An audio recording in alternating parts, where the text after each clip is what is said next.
Okay, सो आज भगवान श्री कृष्ण का जन्मदिन है। 5000 साल या उसके आसपास उनका जन्म हुआ, ऐसा कहा जाता है। सबको पता है कृष्ण भगवान का जन्म कहाँ हुआ, कैसे हुआ, वो सब पूरी स्टोरी सबको पता है। उसके बाद में उन्होंने जीवन भर क्या किया और फिर महाभारत में उन्होंने क्या भूमिका निभाई। तो आज हम वही महाभारत, और महाभारत में जो कृष्ण भगवान ने अर्जुन को बोध दिया, गीता जिसको भगवत गीता कहा जाता है, 800 श्लोक है उसमें। तो वो भगवत गीता का एक श्लोक हम लेने वाले हैं। 800 में से एक एक मोती हम निकाल के उसके ऊपर मोती का दर्शन करने वाले हैं।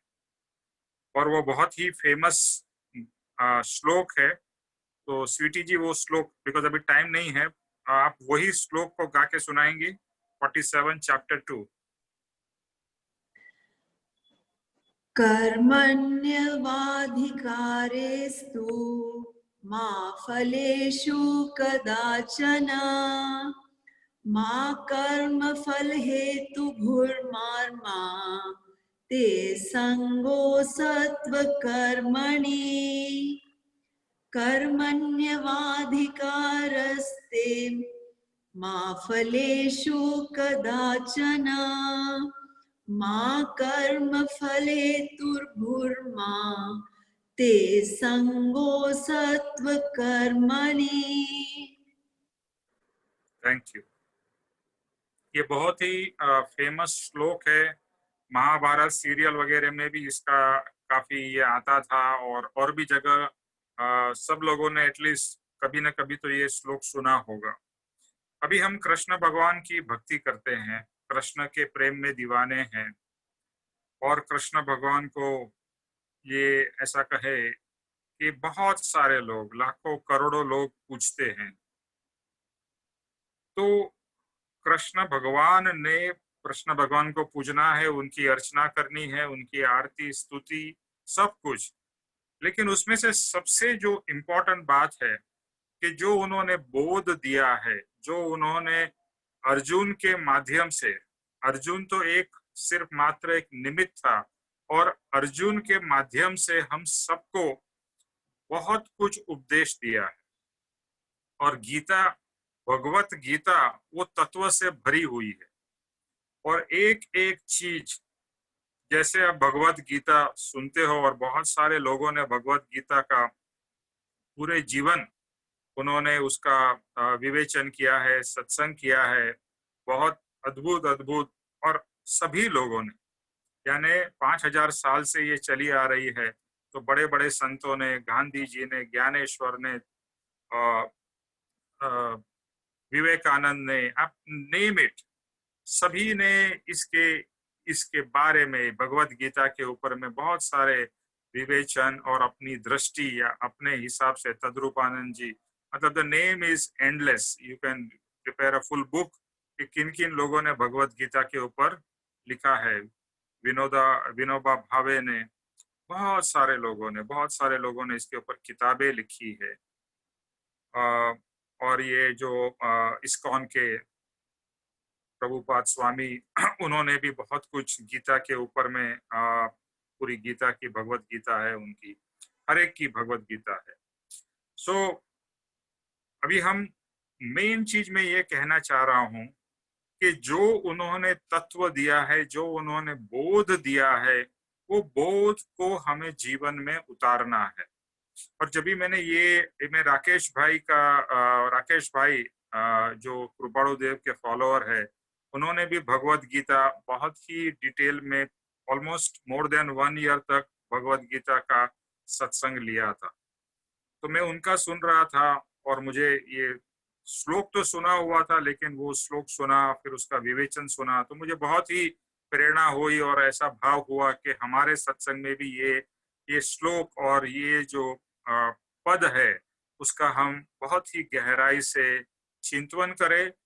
पहले तो उसको सुने, उसको जाने, उसका चिंतन करें, उसका मनन करे, मोस्ट इम्पोर्टेंटली उसका प्रैक्टिकल लाइफ में उसका एक्सपीरियंस करे, उसको हमारे जीवन में उतारे, क्योंकि ये हर एक भगवान के ज्ञानी के, कृष्ण भगवान को ज्ञानी कहो, कृष्ण भगवान को भगवान कहो, जो भी कहो, हाँ, उसके उनके एक एक जो तत्व है, एक एक जो श्लोक है, वो एक एक बड़े रत्न से भी ज्यादा कीमती है। जैसे हम कहते हैं कि कोहिनूर से भी ज्यादा कीमती, ये एक एक श्लोक वैसे हैं।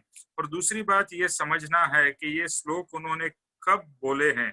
रणभूमि में है, दोनों साइड से युद्ध होने वाला है, जैसे इंडिया पाकिस्तान समझ लीजिए, वैसे ही दो भाइयों का युद्ध हो रहा है और इतनी घमासान लड़ाई होने वाली है, और उसके बीच में अर्जुन जो एकदम मोह गर्भित वैराग्य से पूरा डिप्रेस हो गया था, उसको उसको किस तरह से भगवान कृष्ण ने उसको किस तरह से वापिस अपने कर्तव्य करने पर तैयार किया, मजबूर नहीं किया, तैयार किया।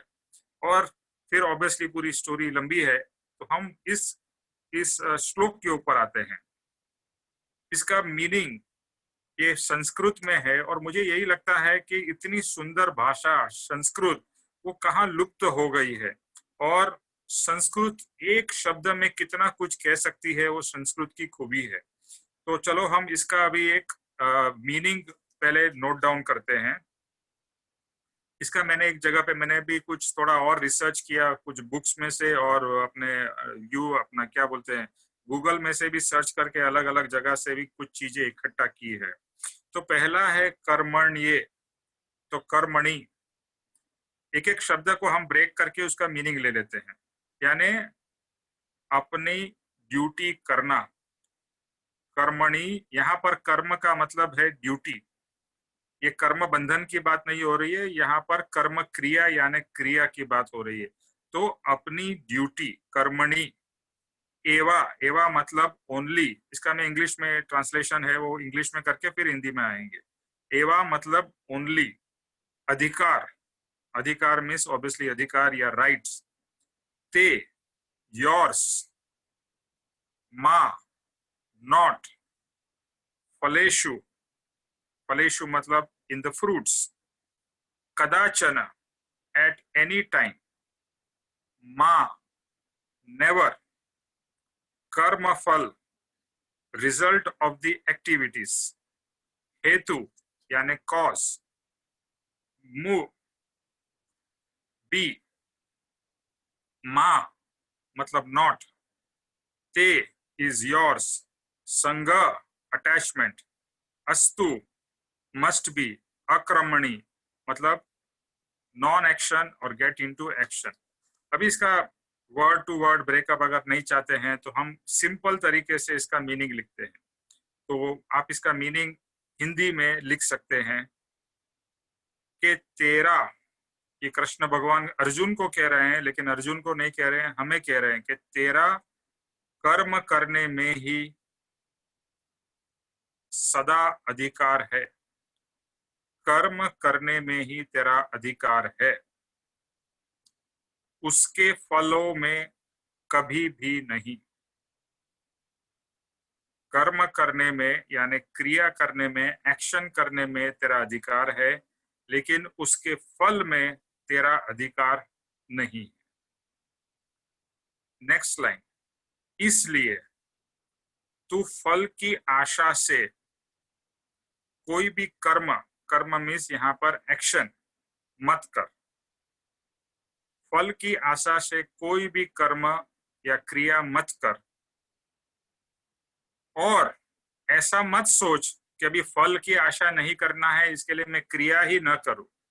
क्रिया तो करनी है, मतलब आप ऐसा मत सोचो कि अभी तो कुछ मोटिवेशन नहीं है, मुझे कुछ फल की आशा नहीं करनी है तो मैं कुछ काम ही नहीं करता हूं। नहीं, काम करना है, क्रिया करनी है, जो आपकी रिस्पॉन्सिबिलिटी है वो करनी है, बट फल की आशा के बिना। तो इसमें है ना 4 पार्ट है। इसमें 4 पार्ट आ जाते हैं, एक एक करके हम उसको सेपरेट करते हैं इस श्लोक के। पहला पार्ट, कर्म करना तेरे हाथ में है। कर्म मतलब एक्शन या क्रिया करना तेरे हाथ में है। दूसरा, कर्म का फल पार्ट 2 तेरे हाथ में नहीं। पार्ट 1 कर्म करना तेरे हाथ में है। पार्ट 2 कर्म का फल तेरे हाथ में नहीं। पार्ट 3 कर्म करते समय फल की इच्छा मत रख या मत कर। चौथा, फल की इच्छा छोड़ने का अर्थ ये नहीं कि तू कर्म ही न करे। फिर से थर्ड और फोर्थ रिपीट करता हूं, कर्म करते समय फल की इच्छा मत कर। चौथा, फल की इच्छा छोड़ने का ये अर्थ नहीं है कि तू कर्म ही न करे। सो ये चारों पॉइंट सबने नोट कर लिए कि मैं फिर से रिपीट करूं? ओके। निमेश भाई नोट कर लिए हैं। एक बता दीजिए किसके कारण था। मेरा 1 मिनट के लिए I had to go on a very urgent work, I missed it. चार लाइटें किसके लिए है?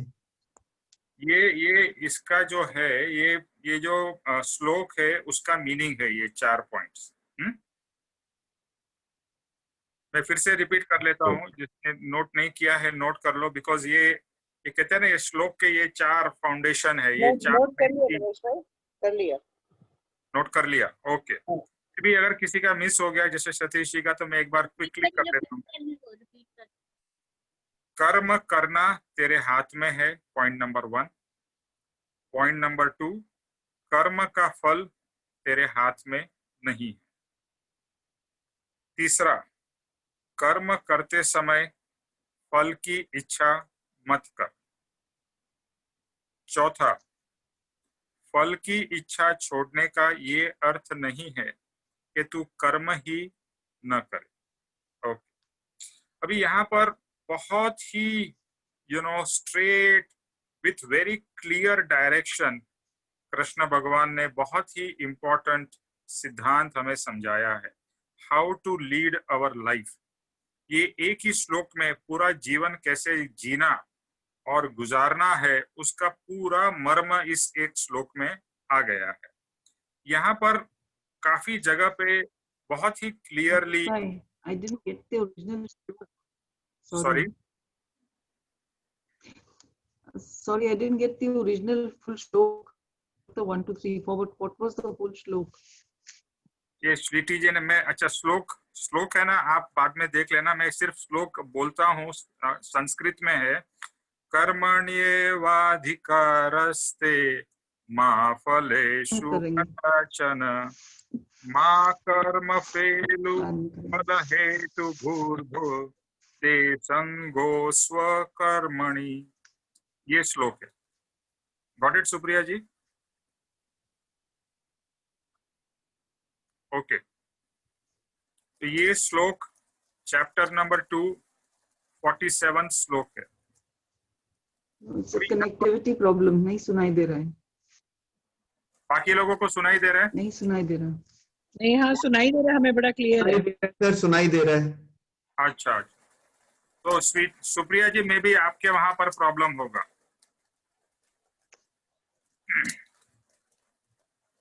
इसके अंदर में भगवान ने हमारी क्या टेरिटरी है वो डिफाइन की है। क्या टेरिटरी डिफाइन की है? पहला ही पार्ट, जो फर्स्ट पार्ट है, और fourth part, first, third and fourth. But first part क्या है? सिर्फ एंड ओनली कर्म करने में ही तेरा अधिकार है। जैसे हमको इंडिपेंडेंस है तो हमें कुछ अधिकार होते हैं, लेकिन इतना ही तेरा अधिकार है। कितना अधिकार है? कि you are only allowed to do कर्म। कर्म मतलब क्रिया, एक्शन।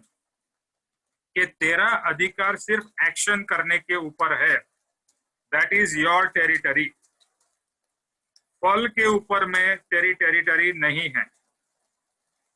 तू क्या एक्शन करेगा that is up to you. अच्छा व्यवहार कर, बुरा व्यवहार कर, मत कर, ये आपकी स्वतंत्रता है। लेकिन तू जो भी करेगा उसका क्या फल आएगा उसके ऊपर में तेरा कोई अधिकार नहीं है। Very very important and very profound statement, क्योंकि हम लोग हर कुछ करते हैं उसके लिए, रिजल्ट के लिए करते हैं, और यहाँ कह रहे हैं रिजल्ट तेरे हाथ में कदापि नहीं है, नहीं है, लेकिन कर्म करना तेरे हाथ में है। तो अभी what you can do you do it, and what you cannot do why think about it। यानी कि फल तेरे हाथ में नहीं है तो उसके बारे में तू सोच भी मत। तो फल तेरे हाथ में नहीं है और किसी के हाथ में है। किसके हाथ में है? तो हम कह सकते हैं भगवान के हाथ में है, या कर्म फल के हाथ में है। यानी जो हमारा फल कर्म का आना है उसके हाथ में कह लो, या बहुत से लोग कहेंगे कि भगवान के हाथ में उसका फल देना है। एक्चुअली भगवान हम कहते हैं, बट एक्चुअल में रियलिटी में तो हमारे पूर्व के कर्म का फल है वो जो हमें मिल रहा है। तो मेरी रिस्पॉन्सिबिलिटी सिर्फ कर्म करने की है, नंबर 1। दूसरा ये है कि ये जो श्लोक है ये सबके लिए एप्लीकेबल है। ऐसा नहीं है कि सिर्फ अर्जुन के लिए और युद्ध कर रहा है उसी के लिए एप्लीकेबल है, नहीं, एक गृहिणी के लिए भी एप्लीकेबल है, एक वर्कर के लिए भी, एक ऑफिसर के लिए भी, एक बिजनेसमैन के लिए भी, एक छोटे से छोटे आदमी से लेके बड़े से बड़े व्यक्ति तक हर एक के लिए ये एप्लीकेबल है। इसको कहते हैं कर्म योग। कि कर्म योग किस तरह से करना चाहिए जिससे हम कर्म से मुक्त हो जाए। यही वापस बैक टू कृपाणु देव का जो है कि हमारी सब क्रिया ऐसी हो कि जिससे हम कर्म से रहित हो, यानी कर्म से मुक्त हो। यहाँ पर कर्म है कर्म बंधन, और यहाँ जो पहला कर्म लिखा है उसको क्रिया समझेंगे, एक्शन। अभी आप देखिए कि अगर बच्चे लोग को देखेंगे, बच्चे लोग खेलते हैं, ओके, जब भी वो खेलते हैं उसमें वहां पर कोई एक्सपेक्टेशन या रिजल्ट हम ये खेलेंगे तो हमको ये मिलेगा ऐसा भाव जरा भी नहीं होता है। बच्चे लोग इतने खुशी से, इतने आनंद से खेलते हैं, वहां पर उनके पास में कोई भी चीज की एंड रिजल्ट की एक्सपेक्टेशन नहीं है। और अगर आप बच्चों से पूछ रहे हो आप खेलोगे इसमें से आपको क्या मिलेगा, तो बोलेगा इसमें क्या मिलना क्या है, बस we are playing, that itself is enough. तो हमारी अभी ऐसी बड़े हो गए हैं, तो ऐसी मनोवृत्ति हो गई है कि हम ये करेंगे तो हमारा क्या फायदा है, हमें क्या मिलेगा। तो यहाँ पर भगवान ये जो फायदा और नुकसान से हमें पर करने की कोशिश कर रहे हैं कि तुम्हारा अधिकार, वापिस वही पॉइंट आता है, इसमें लिखा है अधिकार, कर्म करना उतना ही तेरा अधिकार है, फल में तेरा अधिकार नहीं है। और हम सबसे ज्यादा दुखी क्यों होते हैं? क्योंकि हमारे को हमारे इच्छा अनुसार फल नहीं मिलता। और मेजर दुख का कारण, मेजर डिसअपॉइंटमेंट का कारण, इवन डिप्रेशन और लोगों के लिए सुसाइड का कारण भी यही है कि उनको उनके इच्छा अनुसार फल नहीं मिलता है, इसलिए वो हमेशा दुखी दुखी दुखी रहते हैं। अगर मुझे मालूम पड़ जाए कि फल मेरे हाथ में नहीं है, मेरे हाथ में फल नहीं है, अभी मैं सिर्फ काम करूं, जैसे मुझे सत्संग कराना अभी मेरा कर्म है, कर्म मीन्स मेरा ड्यूटी है, मेरी रिस्पॉन्सिबिलिटी है, मैं सिर्फ सत्संग कर रहा हूं। सत्संग से लोगों को कितना अच्छा लगेगा, कितने लोगों को अच्छा नहीं लगेगा, कोई लोग क्या सोचेंगे, क्या बोलेंगे, अगर मेरा फोकस उस पर चला जाएगा तो ये सत्संग भी सही से नहीं हो पाएगा।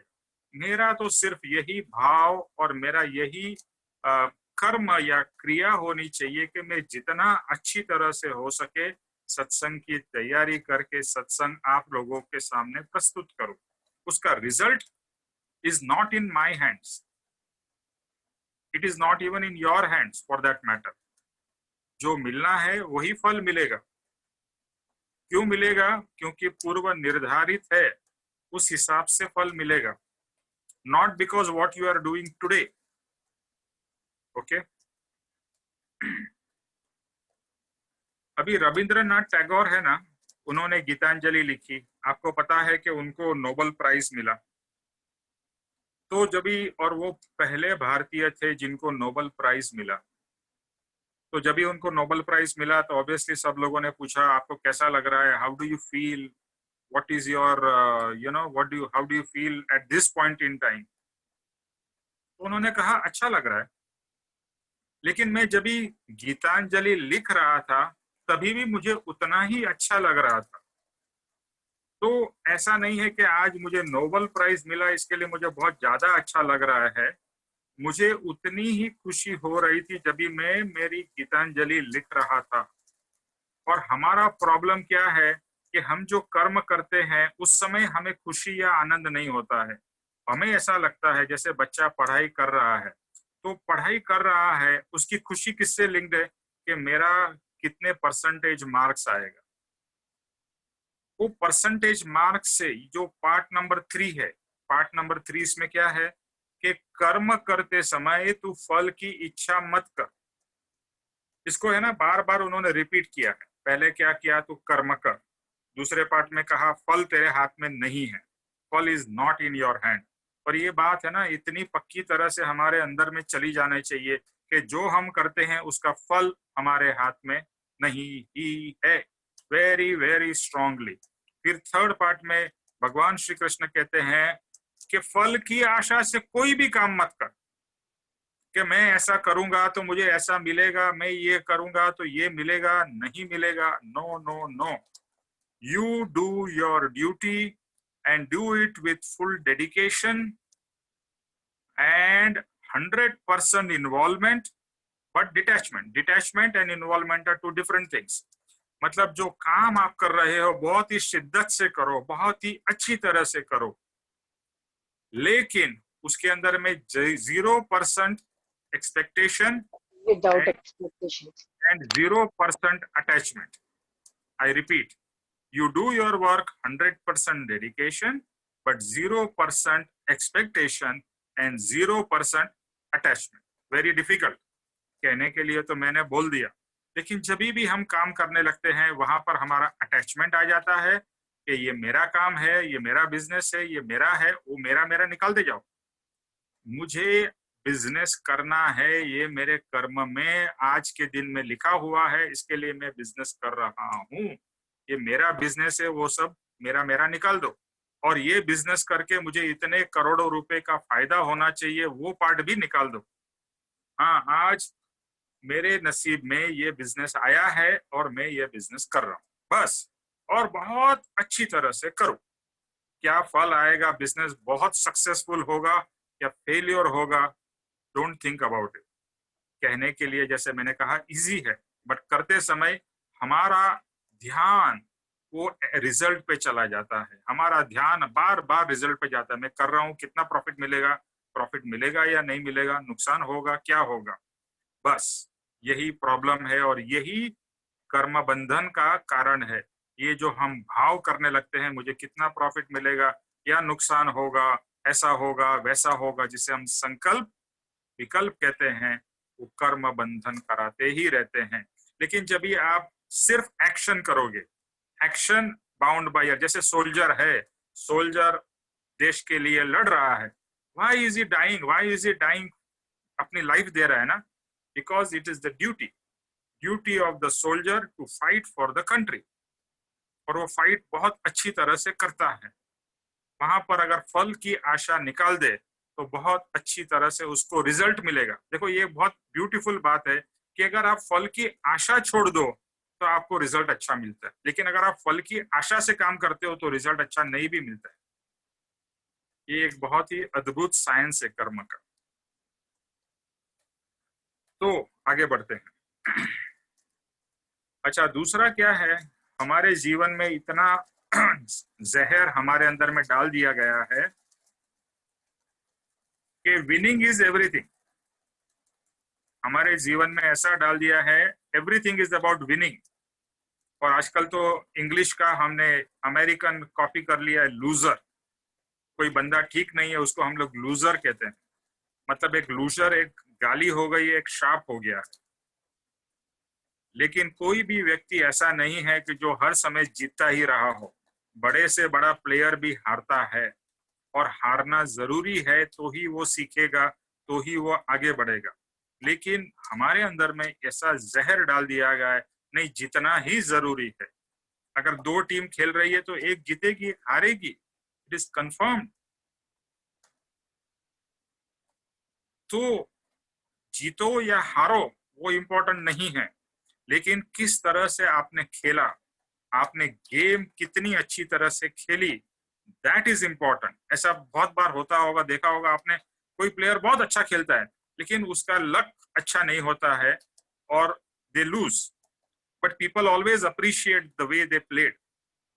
सो it's not always about winning and losing, and all this creates a lot of stress in us, क्योंकि हमारे अंदर में ऐसा डाल दिया गया है जीतना ही सब कुछ है, और जीतने में ही हमारा लक्ष्य है। जो हमारे गीता में क्या कहा, फल तेरा अधिकार नहीं है। और हम वही जो चीज हमारा अधिकार नहीं है, जो हमारी टेरिटरी नहीं है, उसमें हम बिल्कुल फोकस्ड है। और जहां जैसे अगर हम ये इसको है ना 4 क्वाड्रेंट में अगर बना दिया जाए, एक quadrant, first quadrant is only where you are suppose to work, which is कर्म, रिजल्ट नॉट योर पार्ट। ये बहुत सोचना और एक्सेप्ट करना डिफिकल्ट है। और कर्म भी किस तरह से करना, part number 3, without any expectation. अभी बहुत से लोग क्या होते हैं ना, वो लोग नेगेटिव होते हैं, वो काम करने से पहले ही नेगेटिव सोचने लगते, ये काम तो अच्छा नहीं होगा, इसका रिजल्ट तो अच्छा नहीं आएगा, नेगेटिव ही सोचने लगते। कुछ लोग ओवर होते हैं, जो एकदम ओवर एक्सपेक्टेशन होता है, इतना मिलेगा, ये होगा, वो होगा। और दूसरे साइड में एक कैटेगरी ऐसी है कि जो सिर्फ नेगेटिव सोचती है, ये तो रिजल्ट अच्छा नहीं आएगा, मैं तो इसमें फेल ही होऊंगा। बच्चे लोग बहुत से बार होता है ना, दे गो इनटू दैट साइकिल, मैं तो फेल होने वाला हूँ, मैं तो फेल होने वाला हूँ। अरे फेलियर और पास और good marks is not in your hand. आप कहोगे कि भाई पेपर अच्छा लिखा है, हाँ बहुत से बार आपने नोटिस किया होगा, आपने आपके हिसाब से बहुत अच्छा पेपर लिखा हो, फिर भी आपको मार्क्स काफी कम आते हैं। एंड वाइसे वर्सा, अभी तो सब लोग स्कूल के जमाने से बहुत आगे निकल गए, लेकिन बहुत से बार हमें ऐसा लगता है कि हमने अच्छा पेपर नहीं लिखा है, लेकिन मार्क्स देख के हम सरप्राइज हो जाते हैं, अरे इतना अच्छे मार्क्स आ गए। तो मार्क्स या result is not in your hands. What is in your hand? अच्छी तरह से पढ़ाई करना, अच्छी तरह से एग्जाम की तैयारी करना, वो तुम्हारे हाथ में है। That is in your quadrant, in your area, ये तुम्हारे एरिया में है करना, result not in your area. अभी मैं आप लोगों से एक प्रश्न पूछता हूं, क्या इज इट पॉसिबल कुछ भी काम करते समय कोई एक्सपेक्टेशन न रखना? Is a question for all of you.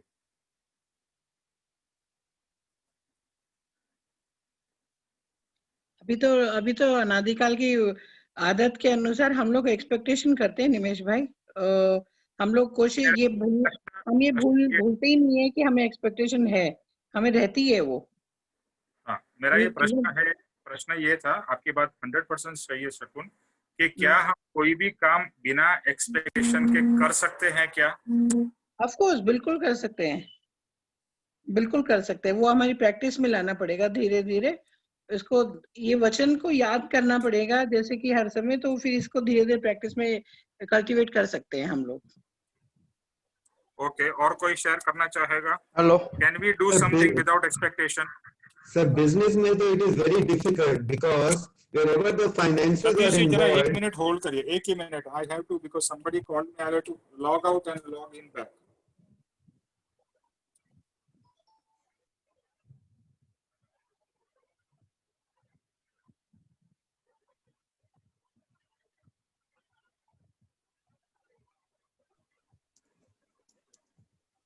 हाँ बोलिए। हेलो। सर बिजनेस में तो तभी आगे बढ़ा जाता है when we know that this is going to yield us results and profit. जहाँ फाइनेंसेस इन्वॉल्व हो वहाँ तो प्लानिंग थोड़ी करनी पड़ती है, then only you can jump into that area नहीं, in planning further project. Planning की बात नहीं है, प्लानिंग करो, planning is part of action, okay, but यहाँ पर expectation, without any expectation can you do the work. I agree with what you are saying, I understand your point of view and we will come back to this, okay. और कोई share करना चाहेगा? Is it possible to do? Nimesh भाई, हाँ बोलो महेंद्र भाई. पहले तो नहीं महेंद्र भाई, बहुत बहुत दिनों के बाद आपकी आवाज. नहीं, एक्चुअली मार्केट जाता हूँ मैं, इसलिए नहीं मिलता टाइम. ओके, बोलिए बोलिए. वैसे डेली देख लेता हूँ मैं. अच्छा बोलिए जी. अच्छा, कई क्रिया ऐसी है जिसमें एक्सपेक्टेशन नहीं होती, जैसे सांस लेना. सांस लेते हैं उसमें कोई एक्सपेक्टेशन नहीं होती. खड़े खड़े आप आसमान की तरफ देखो तब आपकी कोई एक्सपेक्टेशन नहीं होती. बराबर है. कई चीजें ऐसी है जो सहज हो जाती है, उसमें एक्सपेक्टेशन आपकी कोई होती नहीं है. नहीं, लेकिन भी आप जैसे मार्केट जा रहे हो, बिजनेस कर रहे हो, क्या आप बिजनेस कर सकते हो विदाउट एक्सपेक्टेशन? नहीं, पहले तो होती थी लेकिन अब थोड़ी कम हो गई है. अब रिजल्ट की तरफ इतना ध्यान नहीं जाता. Okay, that is the point. Very good.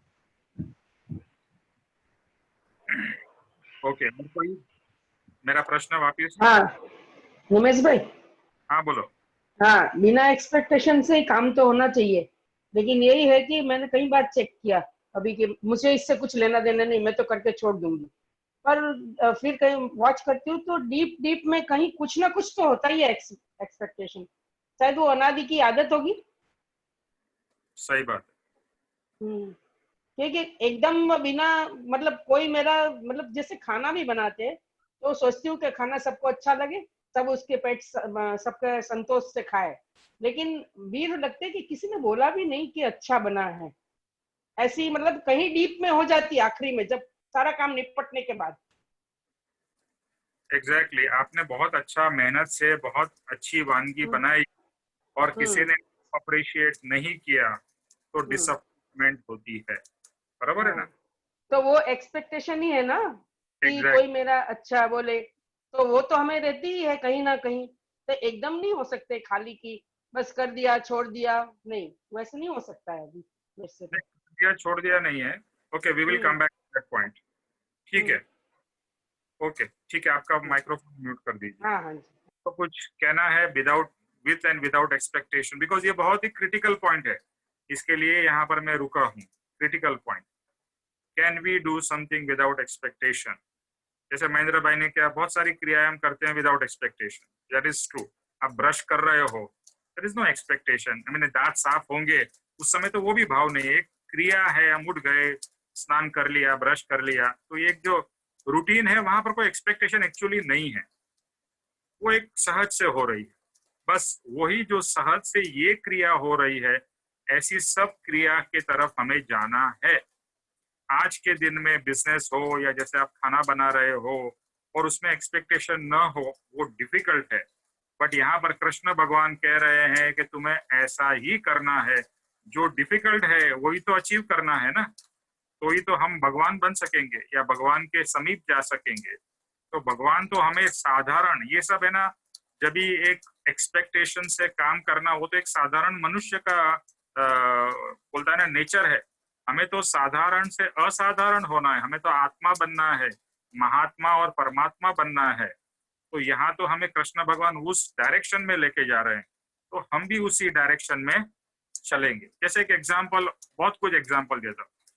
मेरी मदर है, उसको खाना बनाने का बहुत शौक है और बहुत सारी लेडीज को खाना बनाने का शौक, तो उनको आनंद खाना बनाने में और खाना खिलाने में आता है. बट फिर भी जैसे कहा, सूक्ष्मता से वहां भाव आ जाता है कि लोग मेरी प्रशंसा करे.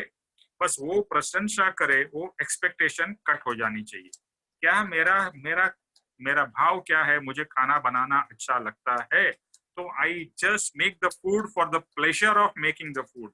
जैसे एक संगीतकार है, वो गाना गाता है, अपनी मस्ती में है. उसे कोई भी अगर रियल संगीत का प्रेमी है, वो ये नहीं सोच रहा है कि कौन मुझे सुन रहा है, कौन मुझे अप्रिशिएट कर रहा है, कितने आजकल तो ये जो सोशल मीडिया में everybody wants likes, give me likes, that is expectation of the result.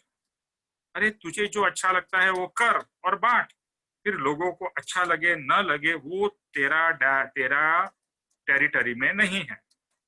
जैसे म्यूजिक ये जो आर्ट्स है ना, जो कोई पेंटिंग करता है, पेंटिंग में आदमी इतना एक रस हो जाता है, तो वो फिर वो नहीं सोच रहा है कि ये पेंटिंग कितने की बिकेगी, ये पेंटिंग का क्या होगा। No, if he thinks like that, painting is gone. He has to enjoy doing it. इसी तरह से हमारे को हर एक जो काम हम कर रहे हैं उसे बहुत ही आनंद से, नॉट ओनली यहाँ पर लिखा है अधिकार या duty, I am saying we should go even one step further, do your duty with enjoyment. आपको खाना बनाना है तो प्रेम से बनाओ, बहुत ही भाव से बनाओ, वो सब तुम्हारे हाथ में है और करो, बट वहां कोई एक्सपेक्टेशन मत करो। जैसे हम कभी कभी ट्रैकिंग करने जाते हैं, ट्रैकिंग में जा रहे हैं, we are not going for any destination, we are just going in the woods, हम चल रहे हैं। वहां कोई डेस्टिनेशन पे जाने की गोल ही नहीं है। तो क्या कर रहे हो भैया? चल रहे हो। अरे क्यों चल रहे हो? बस I am enjoying it, I am just enjoying to be in the woods, बस नो एक्सपेक्टेशन, नो गोल। और वहां पर ऐसा भी नहीं हो कि मैं इतनी कैलोरीज बर्न करूं। देखो हर एक आजकल की हमारी लाइफ ऐसी हो गई है, everything has become result oriented. और अगर आप रिजल्ट ओरिएंटेड नहीं है तो आपको अच्छा नहीं माना जाता है। ओ ही इज कॉम्पिटिटिव, कॉम्पिटिटिवनेस होना उसको बहुत अच्छा गुण माना जाता है, बट मेरे हिसाब से कॉम्पिटिटिवनेस के कारण सबसे ज्यादा स्ट्रेस डेवलप होता है, क्योंकि हर समय आपका गोल के ऊपर आपका लक्ष्य है, काम के ऊपर नहीं है, यानी काम के ऊपर कम है आई वुड से। लेकिन जब भी काम ही आपकी पूजा हो जाए, वर्क बिकम्स योर वर्शिप, आप काम करो और इतना एंजॉय करो, उसके बाद में उसकी फल की कोई भी आशा नहीं। मेरा work is my worship and what result will come, जो आना आएगा आएगा। और दूसरी बात, मैंने आज बहुत सारे आप लोगों ने भी देखा होगा, अभी बच्चे जैसे 10th पास होते हैं, 12th पास होते हैं, तो मेजॉरिटी, मेरे खुद के ही ब्रदर के बेटे की बात करूं, उसको पैशन था कि he wants to go for cooking, chef बनना था उसको बहुत शौक था। लेकिन हमारे फैमिली में ऐसा प्रेशर था, नहीं ये तो पढ़ने में होशियार है, उसको इंजीनियर ही बनना चाहिए। माय फादर वाज इनडायरेक्टली उतना प्रेशर उसके बेचारे के ऊपर बिल्डअप हो गया कि वो शेफ नहीं बना, वो इंजीनियर बना। और मेजॉरिटी ऐसा ही होता है कि जिसको जो अच्छा लगता है, जिसका जो पैशन है या जिसके अंदर में जो हुनर है, वो हुनर को हमारा सिस्टम अलाउ नहीं करता है। कोई बहुत स्ट्रांग होता है, ऐसा ही दूसरा एक एग्जांपल है, मेरे कजिन का बेटा, उसको आर्किटेक्ट बनना था, वो आर्किटेक्ट बनना था, सेम सिचुएशन, सब लोग नहीं नहीं आर्किटेक्ट नहीं, ये क्या है, फालतू है, तू इंजीनियर ही बन, तू ऐसा ही कर वैसा ही कर। But I must admire that fellow, he stood strong, नहीं मुझे आर्किटेक्ट ही बनना है, और वो आर्किटेक्ट बना, उसने पढ़ाई की, and I am sure he will be a very successful architect, क्योंकि वहां पर उसका पैशन है। देखो आजकल क्या होता है कि भैया कोई कोर्स लेना है तो पहले ये पूछा जाता है इसका स्कोप कितना है, इसका स्कोप कितना है। अरे तू जब तक पढ़ के बाहर आएगा तो उसका स्कोप शायद खत्म भी हो जाएगा। और अगर तेरा लक्ष्य स्कोप के हिसाब से है कि मैं ये बनूंगा तो मुझे इतना पैसा मिलेगा, once again you are wrong. Follow what your heart says, follow what you want to do in life. If you are driven by all this, which we are majority of the times, तो हम दुखी ही होंगे, और ऐसे लोग पूरे जीवन भर दुखी रहते हैं। आज आप देखो बहुत सारे लोग सॉफ्टवेयर इंजीनियर बन गए। इट इज नॉट बिकॉज के उनको उसके अंदर में पैशन है, उसके अंदर में पैसा है, इसके लिए लोग सॉफ्टवेयर इंजीनियर बने हुए हैं। But are they very happy doing the job? I am not sure. कर रहे हैं क्योंकि करना पड़ेगा भैया, पैसा कमाना है। बट अगर इसी को अलग तरीके से देखा जाए कि भाई मेरी जो पैशन थी मैं करूंगा, और मैं करूंगा तो पैसा तो अपने आप आएगा, भले बहुत पैसा नहीं आए, जो मुझे जीवन चलाने के लिए मिल गया, बट एटलीस्ट मैं जो भी कर रहा हूँ उसमें मैं खुश रहूंगा। और अगर मैं बहुत अच्छी तरह करूंगा, खुश रहूंगा, तो मेरे कर्म के बंधन नहीं होंगे। जब भी आप नाखुश रह के और स्ट्रेस में आके काम करते हो, तभी तो कर्म बंधन होता है। क्योंकि जो चीज आपको स्ट्रेस क्रिएट करती है, तो वो कर्म बंधन का ही कारण है। स्ट्रेस का दूसरा नाम है कर्म बंधन। और एक अंदर से आनंद से कुछ कर रहे हो, उसमें कोई कर्म बंधन नहीं है। वो आपकी ड्यूटी है या आपका वो रोल है, आप कर रहे हो, बहुत अच्छी तरह से कर रहे हो। दूसरा, गोल्स। आजकल गोल्स बहुत सारे हो गए, ये गोल, ये गोल, ये गोल। जैसा बच्चा है, उसको माँ इतने सारे क्लासेस में डाल देती है, ये भी करना है तेरे को सिंगिंग भी आना चाहिए, तेरे को स्पोर्ट्स में भी एक्सपर्ट होना चाहिए, तेरे को मैथमेटिक्स भी अच्छा आना चाहिए, मैथमेटिक्स के क्लास।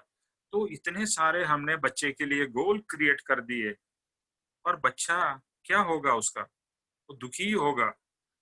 और आजकल के बच्चे देख लो, तो वो मतलब एक पहले जमाने में क्या होता था, थोड़े पढ़ते थे, बहुत ज्यादा जाके खेलते थे बाहर, गुल्ली डंडा और गोटी और ये और वो खेलते थे, एंजॉय करते थे।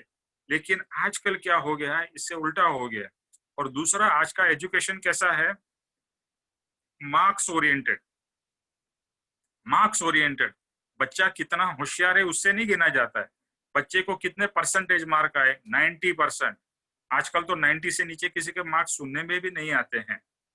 तो मुझे और मेरे जमाने में और मेरे पिताजी के जमाने में तो उससे भी कम मार्क्स आते थे, but they were far more intelligent and brilliant. तो क्या हो गया, आजकल marks are high but the knowledge is low. आप ऐसे ही लोग, बिकॉज मैं भी कभी लोगों को हायरिंग के लिए वो करता हूँ इंटरव्यू, बहुत अच्छे मार्क्स वाला बंदा रहता है, लेकिन उसकी इंटेलिजेंस लेवल या नॉलेज लेवल सब्जेक्ट की बहुत पुअर होती है, क्योंकि वो पढ़ा है पढ़ने के लिए नहीं, मार्क्स लाने के लिए। और पहले जमाने में पढ़ते थे, वो marks was an indicator, but marks was not the sole goal. Main goal was knowledge, कि मुझे नॉलेज प्राप्त करना है, मुझे नॉलेज अच्छा मिलेगा तो मैं जीवन में सक्सेसफुल होऊंगा। मुझे अच्छे मार्क्स मिल गए तो शुरू में अच्छा लगेगा, लेकिन बाद में तुम रिजल्ट अच्छे, यानी तुम्हारा परफॉर्मेंस अच्छा नहीं होगा, तुम आगे नहीं बढ़ पाओगे। दूसरी बात यह है कि गीता मोह से मुक्ति कराने का साधन है। संत ज्ञानेश्वर ने कहा कि गीता शास्त्र नहीं है, बट गीता शस्त्र है। क्या शस्त्र है, तो मोह काटने का शस्त्र है। मोह, ये अर्जुन का मोह था, उसको काटने के लिए पूरी गीता बताई गई। और ये मोह से मुक्त होना, यही गीता का मेन लक्ष्य है। तो अभी आप कहोगे ये सब आप बात कर रहे हो, इसमें मोह कहाँ आया? मोह ही तो आ रहा है कि तू रिजल्ट के साथ में अटैच्ड है, वही तेरा मोह है। अगर रिजल्ट अच्छा आ गया तो क्या होगा, तो बोलेगा मैंने किया, मैंने किया। तेरे को बहुत अच्छा रिजल्ट आया, बिजनेस में बहुत बड़ा प्रॉफिट हुआ, व्हाट विल यू से? I did it. मेरी मेहनत, मेरी इंटेलिजेंस, मेरा brilliance, everything, I have done it.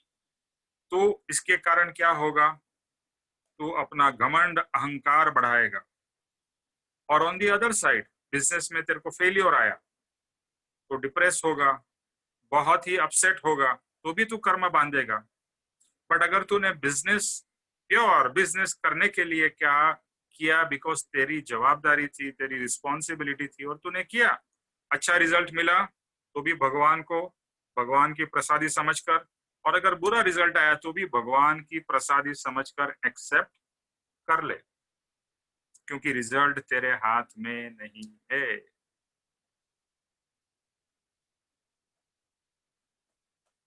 पहले ये यहाँ से रिजल्ट से पूरी दृष्टि हटा दो।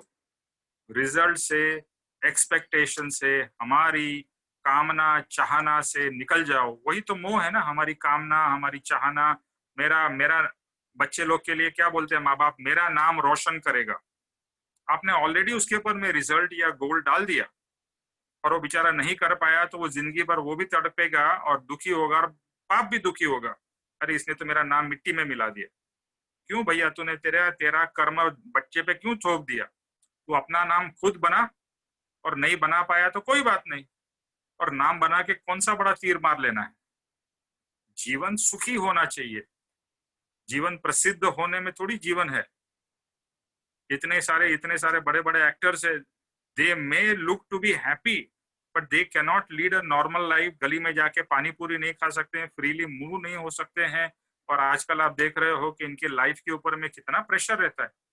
तो जीवन तो सुखी से गुजारना है, और जो भी हमारे कर्म का उदय हो रहा है, अभी I am going back to karma science, जो कर्म का उदय हो रहा है उस कर्म के उदय के अनुसार तू अपना रिस्पॉन्सिबिलिटी पूरी कर। अभी तू माता है तो माता की रिस्पॉन्सिबिलिटी पूरी कर, लेकिन माता की रिस्पॉन्सिबिलिटी पूरी हो गई, बच्चे बड़े हो गए, तो तुझे माता का रोल बंद करना पड़ेगा।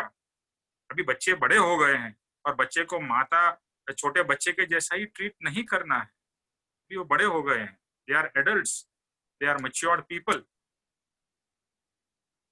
दूसरी बात, हाँ उषा जी आपको कुछ कहना है? उषा,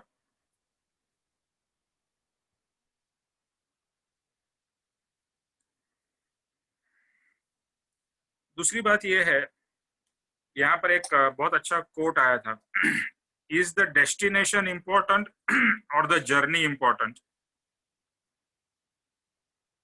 ये हम कहते हैं ना डेस्टिनेशन एंड जर्नी, तो प्रश्न ये है क्या डेस्टिनेशन इंपॉर्टेंट है या जर्नी इंपॉर्टेंट?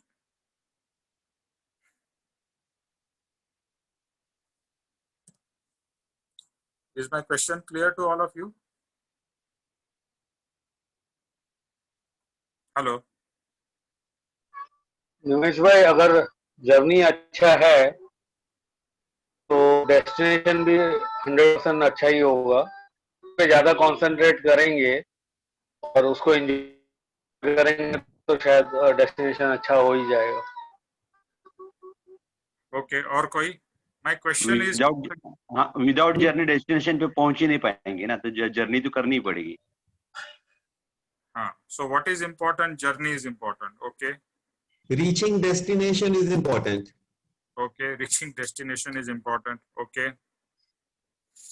निमेश भाई, यहाँ ना एक स्पोर्ट्स पर्सन का हमने सीखा था, I'd like to share, कि जैसे even for that matter, you know, these young boys who play cricket in the fields, घर के आसपास ही fields में क्रिकेट खेलते हैं, और वो क्रिकेटर ही जैसे दिल्ली में एक बहुत Sehwag was a very in the neighborhood, you know, he was in मतलब नजफगढ़ का रहने वाला यंग लड़का था, यंग लैड का पढ़ने में दिल नहीं लगता था, दिन रात उनको बस क्रिकेट ही खेलना था। Little did he know कि वो I mean he would be playing at the state level, national level, and then so on and so forth, मतलब world cricket खेलने लग गया। For him that journey, और उनका एक पैशन था कि बस मुझे क्रिकेट ही खेलनी है। अब उनको ये थोड़ा था मैं सेंचुरीज या इतने रन बनाऊंगा या मैं ये करूंगा, उसको बस अपनी काम करना था, और वो जैसे आपने बोला शिद्दत से करना था, प्रैक्टिसिंग एंड इतना कुछ करना था, और ही अचीव्ड अ लॉट। जैसे आपने बोला ना, ऑटोमेटिकली आपको रिजल्ट मिलने लग जाते हैं जस्ट बिकॉज आपने इतनी डिवोशन से जो किया, without thinking, or you're not attached to what you're doing. So this was, I mean, I was quite inspired by his life, you know, and once I read. Yeah, very true. तो एक अच्छा एक cartoon आया था, it said neither journey is important, neither destination is important, it said company is important. मुझे ये लगा कि yes, company is important. In fact, everything is important in this. But मुझे ये, अगर मैं गीता का ये श्लोक को लेकर इसको मद्देनजर रख के करता हूँ, तो मुझे लगता है the whole process is important. That whole process कि आप कर रहे हो, जैसे आप यहाँ से बॉम्बे से मैं अगर दिल्ली जा रहा हूँ, आपका माइक म्यूट कर लीजिए, जिसका भी माइक म्यूट नहीं है। ओके, सो मैं बॉम्बे से दिल्ली जा रहा हूँ, but I am just going, and जो रास्ते में जो सीनरीज है, जो विलेजेस आ रहे हैं, जो सिटीज आ रहे हैं, and I just keep on enjoying, I am just going. अभी हमारा लक्ष्य क्या होता है? दिल्ली कभी आएगा, दिल्ली कभी आएगा, और जैसे फेमस सेइंग अभी तो दिल्ली दूर है, तो क्या होगा? We are not happy in that whole process. अगर हम जस्ट एंजॉय करते हुए आगे बढ़ते जाए, कभी ना कभी तो दिल्ली आ ही जाएगा, आएगा ही ना, बिकॉज हम दिल्ली के डायरेक्शन में जा रहे हैं और जो कर रहे हैं, that journey, that whole process, just enjoy, just keep on doing it. और ये जो मैंने जब ये पढ़ा और ये श्लोक, मुझे इतना अच्छा लगा। अरे ये हम लोग इतना डेस्टिनेशन ओरिएंटेड हो गए हैं कि डेस्टिनेशन में ही अटके। डेस्टिनेशन कभी आए, जैसे आप देखो, आप फ्लाइट में बैठे हो, कभी आएगा, कभी आएगा, कभी आएगा। अरे एंजॉय करो ना, फ्लाइट में बैठे हो, ध्यान करो, आजू बाजू वाले लोगों से बातें करो, और जस्ट एंजॉय द प्लेन में एयर होस्टेस को देखो, जस्ट एंजॉय इट। नहीं, एंजॉय नहीं करेंगे, कभी फ्लाइट आएगा, कभी लैंड होगा, कितना टाइम हो गया, अरे अभी तक लैंड क्यों नहीं हुआ। देखिए डे टू डे क्या कर रहे हैं हम लोग? We are getting into the goal zone, into the result zone. Forget it. अगर आप डेस्टिनेशन भूल जाओ, यानी डेस्टिनेशन तो आने वाला ही है, आपका प्लेन उड़ रहा है तो डेस्टिनेशन पे पहुंच जाएगा। आप क्यों इतना वो हो रहे हो? और उतना समय जो है, आप अपने आप में रहो, अपने जो भी आपको अच्छा लगता है, गाना सुनो, ये करो, एंजॉय। यहाँ पर मुझे ये लगता है कि ये गीता के श्लोक में इनबिल्ट एक एंजॉयमेंट की बात है कि आप जो भी कर रहे हो शिद्दत से करो और अच्छी तरह से करोगे, यू एंजॉय। एक टीचर अगर वही क्लास को 20 साल से 30 साल से पढ़ा रही है, it can be very boring, same चीज पढ़ा रही है। बट अगर वो री इन्वेंट करे अपने आप को, और वो बच्चे की एक एंजॉय करके कि ये बच्चे लोग आए हैं, मेरे पास में अभी ये है, जैसे पापा जी है और ये ज्ञानी पुरुष कितने बार सत्संग कराते होंगे, बट कभी ये बोर नहीं होते, बिकॉज एक तो आत्मा की बात है और वही बात करने में उसे अच्छा लगता है। वहां पर भी रिजल्ट के बारे में नहीं सोचते हैं कि मेरे कितने शिष्य हैं और कितने शिष्य सुन रहे हैं, कितने को प्राप्त हो रहा है। अरे जिसको जो प्राप्त होना है वो तो उसके नसीब के ऊपर है, मेरे हाथ में कुछ नहीं है। बट हाँ, मेरे पास में कुछ है, मैं सबको बांट रहा हूं। So if you continue to enjoy your drive, आप चलते जाओ। कृपाणु देव का एक बहुत अच्छा वचन है, आप चलते जाओ तो गांव जरूर आएंगे। पहले के जमाने में लोग चल के जाते थे, तो क्या कहते हैं, आप चलते जाओ, आपका डेस्टिनेशन अपने आप आएगा, आपको कुछ करना नहीं पड़ेगा, but you do that walking. और यहाँ पर यही है कि that walking you do properly and you do it with your full dedication, that is in your hand. देखो मुझे यहाँ पर एक बात बहुत क्लियरली हमें समझ जानी है, what is in your hand. जो आपके हाथ में वो करो ना, जो आपके हाथ में नहीं है उसके बारे में क्यों सोचते हो। तो जो मेरे हाथ में नहीं है वो है रिजल्ट। रिजल्ट को भूल जाओ, भगवान के ऊपर छोड़ दो या कर्म के फल के ऊपर छोड़ दो, अपने आप जब भी मिलना है मिलेगा, बट जो करना काम है वो मेरे हाथ में है। और दूसरा यहाँ पर थर्ड पार्ट में लिखा, वो काम करते समय में फल की आशा न रखो। और ये जैसे शकुन ने कहा डिफिकल्ट है, लेकिन प्रैक्टिस प्रैक्टिस प्रैक्टिस, कभी भी हमारे मन में फल की जो आशा आती है, बोलो आपको अपने आप से कहना है या कृष्ण भगवान ने कहा है फल मेरे हाथ में नहीं है, तो आपकी बहुत सारी प्रेशर और टेंशन कम हो जाएगी। क्योंकि फल के ऊपर में जो प्रेशर बिल्ड होता है ना, वो बहुत ज्यादा है। और मुझे ये जब से मैं ये गाथा सुन रहा हूँ, कर रहा हूँ, तो मुझे इतना अच्छा लग रहा है कि मैं मेरा काम करूँ, रिजल्ट फॉरगेट इट मतलब जब भी जो आना है आएगा। अच्छा, अभी that comes to the other part. अगर रिजल्ट अच्छा आया तो भी एक्सेप्ट करो, रिजल्ट बुरा आया तो भी खुशी खुशी उसे एक्सेप्ट करो,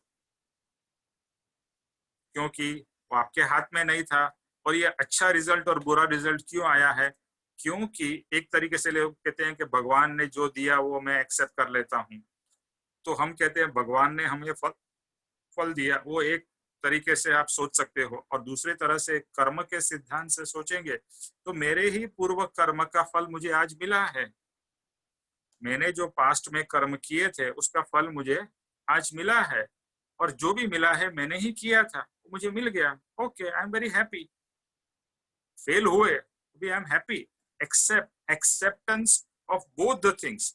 तो अच्छा मिला तो बहुत आसमान में मत उड़िए, क्योंकि तुम्हारे करने से नहीं हुआ, ये तो पास्ट में जो कुछ भी कर्म हुआ था उसका फल मिला है, ये आज के एक्शन का नहीं है। एक्चुअली क्या है ना, मुझे ये रियलाइज हुआ कि there are two parallel tracks which are going on.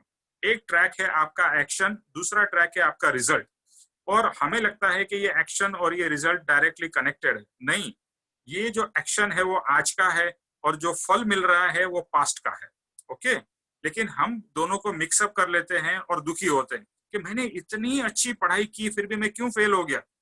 वो तूने जो अच्छी पढ़ाई की उसका फल तुझे आगे मिलेगा, लेकिन तूने अच्छी पढ़ाई की वो तेरा कर्म में लिखा था और तुझे करना था। और पास और फेल का जो रिजल्ट है वो तेरे पास्ट के कर्म का है। तो आप देखो तो ये कर्म साइंस और जो भगवान कृष्ण कह रहे हैं दोनों कितना मिल रहा है।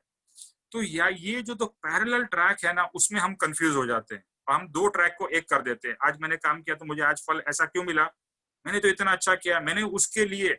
अभी दूसरी बात आती है, हम दूसरे के लिए कुछ मदद करते हैं, आपने मदद की और उसने आपको थैंक यू भी नहीं बोला तो क्या होगा, कैसा आदमी है।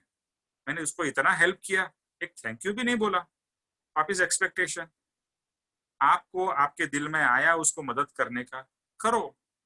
वो थैंक यू बोले तो उसे बहुत हर्ष से स्वीकार कर लो, और वो थैंक यू न बोले तो भी उसको हर्ष से स्वीकार करो। अगर वो गाली भी दे तो भी स्वीकार, प्रेम से स्वीकार। वो आपके कर्म में था या कर्म का फल मिलना था, पहले में अच्छा फल मिलना था तो उसने आपको थैंक यू बोला, उसने आपको गले लगाया, उसने आपको बहुत दुआएं दी, अच्छा फल मिलना था, आपको मिल गया। दूसरा एक फल आपको जो मिलना था वो न्यूट्रल, ना पॉजिटिव ना नेगेटिव, वो भी आपके फल का उदय था, वो भी आपने एक्सेप्ट कर लिया। और तीसरा, आपने तो बहुत अच्छा उसको मदद किया, लेकिन उसका फल आपको पूर्व का नेगेटिव मिलने वाला था, इसलिए उसने आपको तो सराहना तो नहीं की, गाली दी और दूसरों को बोला कैसा आदमी है, ऐसा है वैसा है। आप तो कितने दुखी होंगे। दुखी नहीं होना है, ये कर्म का पूर्व के कर्म का फल है, आज के कर्म का फल नहीं है। आज का जो तूने अच्छा किया उसका फल तुझे फ्यूचर में मिलेगा। ये जो सिद्धांत है यहाँ पर वही की प्रतिपादन है। जब भी हम कहते हैं कि जो एक्शन मेरे हाथ में है और फल भगवान के हाथ में है, क्योंकि लोग कर्म साइंस नहीं समझते हैं, इसके लिए इस सिंपल लैंग्वेज में बताया कि तू तेरा काम कर और फल भगवान के ऊपर छोड़ दे। Which in an English if I say do your best and rest leave it to God, भगवान के हाथ में छोड़ दे। लेकिन यहाँ पर तो क्या है ना, रिजल्ट के ऊपर ही देखना नहीं है। अभी तो मुझे ऐसा लग रहा है रिजल्ट को भूल जाओ, रिजल्ट के ऊपर सोचो ही मत। जो कर रहे हो अच्छी तरह से करो, एंजॉय करो, उसमें मस्ती लो। जैसे आप गीत गाते हो, जैसे अभी हर्ष जी ने गाना गाया, एंजॉय कर रहे थे, आप गा रहे थे भगवान कृष्ण, दैट्स इट। अगर वहां पर ये एक्सपेक्टेशन आ गई कितने लोग को अच्छा लगा होगा, कितने लोग को बुरा लगा होगा, पंचर हो गया, वो नहीं करना है। एंजॉय करो, आप गीत गाओ, मजे रहो, लोगों को अच्छा लगा बुरा लगा वो उनका प्रॉब्लम, मुझे क्या। आगे करते हैं। अभी यहाँ पर दूसरा परमार्थ की बात आती है। परमार्थ के अंदर में हम सदगुरु की, जैसे एक माँ, let's take a more practical यानी डे टू डे एग्जांपल। एक माँ अपने बच्चे से प्रेम करती है, एक छोटे बच्चे की छी पी सब कुछ साफ करती है, सब कुछ करती है। वहां पर माँ का प्रेम प्योर है। वहां माँ को ऐसा भाव नहीं है कि ये बच्चा बड़ा होके मेरा ध्यान रखेगा, जब भी मेरी ऐसी कंडीशन होगी तो वो मेरी भी छी पॉटी क्लीन करेगा, ऐसा भाव है माँ को? नहीं है। माँ तो सिर्फ बच्चे से प्योर प्रेम कर रही है और बच्चे की देखभाल कर रही है। वहां पर उसको ड्यूटी है वैसा भी भाव नहीं है। देखो ये तो कृष्ण के लिए, अर्जुन के लिए स्पेसिफिक वर्ड ड्यूटी बताया, क्योंकि कृष्ण अर्जुन वहां से भाग रहा था, वहां से अपनी ड्यूटी से मुंह मोड़ रहा था। यहाँ तो ड्यूटी भी नहीं है। माँ तो अपने प्रेम से, अपने अपने अंदर में जो वात्सल्य जो है, ममता भाव है, उससे वो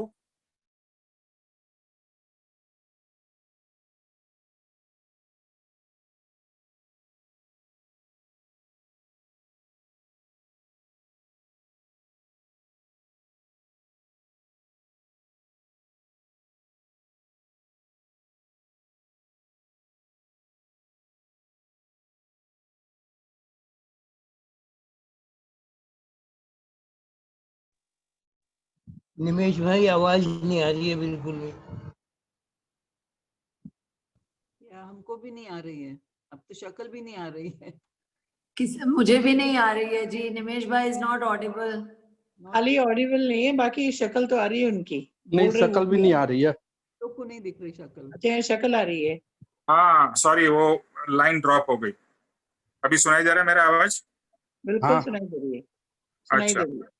तो जो हम बात कर रहे थे कि माँ का पहले जो प्योर प्रेम था, माँ अपनी प्रेम से अपनी ड्यूटी निभा रही थी, वहां कोई एक्सपेक्टेशन नहीं था। आगे बढ़ते गए और उसकी ड्यूटी कम होने लगी, बच्चा बड़ा हो गया, लेकिन पहले ड्यूटी 100% थी, जीरो एक्सपेक्टेशन थी। और जैसे जैसे बच्चा थोड़ा बड़ा हो गया, इंडिपेंडेंट होने लगा, तो ड्यूटी ऑब्वियसली माँ की थोड़ी कम हो जाती है। लेकिन जो पहले जीरो एक्सपेक्टेशन था, एक्सपेक्टेशन बढ़ने लगी। बस वहीं से सब प्रॉब्लम्स शुरू खड़ी होने लगी। बच्चे के ऊपर प्रेशर आएगा और बच्चा बड़ा हो जाएगा, फिर माँ का सुनेगा नहीं, माँ से झगड़ा करेगा या पिता से झगड़ा करेगा और रिलेशनशिप खराब होते जाएंगे। और अगर जैसे बच्चा बड़ा हो गया, शादी हो गई, और अगर माँ बाप का ध्यान नहीं रखता है, तो माँ ये सोचेगी मैंने उसके लिए कितना किया, मैंने उसको मेरा दूध पिलाया, उसको ये किया, मैंने ये किया। बाप सोचेगा मैंने उसको बड़ा किया, पढ़ाया लिखाया। नहीं, वो तो आपकी माँ बाप की ड्यूटी थी। आपने फिर से रिजल्ट जोन में चले गए, एक्सपेक्टेशन जोन में चले गए। एक्सपेक्टेशन आपको नहीं करनी है। माँ बाप के ड्यूटी आपने निभा ली, बच्चे अपनी ड्यूटी निभाए न निभाए वो बच्चे के ऊपर है और तुम्हारे कर्म के ऊपर है। तुम्हारे कर्म के फल में अगर बच्चे का सुख बाद में नहीं है तो वो नहीं मिलेगा। सो इसके लिए वहां से उसको डिटैच कर लो, वो पार्ट को डिटैच कर लो। अभी गुरु की भक्ति करते हैं या भगवान की भक्ति करते हैं, तो भक्ति कैसी होती है? भक्ति करते हैं, भजन गाते हैं, सेवा करते हैं। आज कृष्ण भगवान का जन्मदिन है, तो कृष्ण भगवान की मूर्ति को हम नहलाएंगे, तैयार करेंगे, श्रृंगार करेंगे, भोग धराएंगे, सब कुछ करेंगे। क्या वहां कोई फल की आशा है आपको? नहीं है, मोस्टली तो नहीं होनी चाहिए। मैं ऐसा मानता हूँ कि सिर्फ भगवान से एक प्रेम है और भगवान की प्रेम आपका भगवान के जन्मदिन पर वो व्यक्त हो रहा है और आप भगवान की पूजा कर रहे हो, अर्चना कर रहे हो, सब कुछ कर रहे हो और भक्ति भाव में हो। देखो, जब भी आप यहाँ पर शब्द आता है निष्काम, विदाउट एनी एक्सपेक्टेशन, तो निष्काम जो करेंगे वहां बहुत अच्छा लगेगा। कोई प्रेशर नहीं होगा, कोई स्ट्रेस नहीं होगा। निष्काम भगवान की भक्ति कर रहे हैं। अगर आप निष्कामता से ये सत्संग सुन रहे हो तो बहुत अच्छा लगेगा। लेकिन कहीं ना कहीं एक्सपेक्टेशन जुड़ जाएगी, ऐसा है वैसा है, तो फिर प्रॉब्लम्स आने लगेंगे। तो हम इसी तरह से भगवान की भक्ति करें या सदगुरु की भक्ति करें, उनके चरण धोए या उनकी उनकी कुछ भी सेवा करे, उनसे उनके लिए कुछ काम कर सके, वो सब करे। वहां पर निष्काम भाव से, निष्पृह नहीं, निष्काम भाव से, वहां कोई कामना नहीं है, बिना कामना से। तो यही चीज जैसे हम पूजा में करते हैं, ऐसे हमारे डे टू डे लाइफ में भी हमें निष्कामता से काम करना है, निष्कामता से काम करना है। अच्छा, अभी आपने कर्म किया है, उसका फल तो मिलेगा ही। ये कर्म का सिद्धांत है। आपने जो किया उसका फल तो मिलेगा। तो ओनली थिंग इज उस समय शायद न मिले। आपने बहुत अच्छा पुरुषार्थ किया, जैसे बहुत से लोग काफी सालों से पुरुषार्थ कर रहे हैं और वहां भी फ्रस्ट्रेशन आ जाती है। मैं इतने साल से पुरुषार्थ कर रही हूँ लेकिन अभी तक मुझे आत्म जागृति नहीं हो रही है, आत्मा का साक्षात्कार नहीं हो रहा है। वहां भी फल की एक्सपेक्टेशन है, जो आप कहो कि एक स्वाभाविक होती है, तो लेकिन आ जाती है। उसको भगवान के भरोसे छोड़ दो, भगवान के अर्पण कर दो। भगवान जब भी आपकी मर्जी हो तो मुझे आत्मा साक्षात्कार करा लेना, लेकिन मेरा पुरुषार्थ मैं कम नहीं करूंगी। रादर मेरा पुरुषार्थ तो मैं दिन दुगनी रात चौगुनी बढ़ाती जाऊंगी, क्योंकि वो मेरे हाथ में है। आत्मा साक्षात्कार होना मेरे हाथ में नहीं है, ये बात भी बांध लीजिए। पुरुषार्थ मेरे हाथ में है, आत्मा साक्षात्कार मेरे हाथ में नहीं है। अभी कोई सोचे कि मेरे हाथ में आत्मा साक्षात्कार नहीं है तो फिर पुरुषार्थ ही क्यों करना। जो फोर्थ पार्ट है, फोर्थ पार्ट क्या कहता है कि काम नहीं करना ये भी एक्सेप्टेबल नहीं है। पहले क्या किया, काम करो, रिजल्ट के ऊपर मत सोचो। तीसरे में कहा क्योंकि रिजल्ट, काम तेरे हाथ में है, रिजल्ट तेरे हाथ में नहीं है। तीसरे पार्ट में कहा काम बहुत अच्छी तरह से करो बट विदाउट एक्सपेक्टेशन करो। और फोर्थ पार्ट में कहते हैं कि काम तो करना पड़ेगा।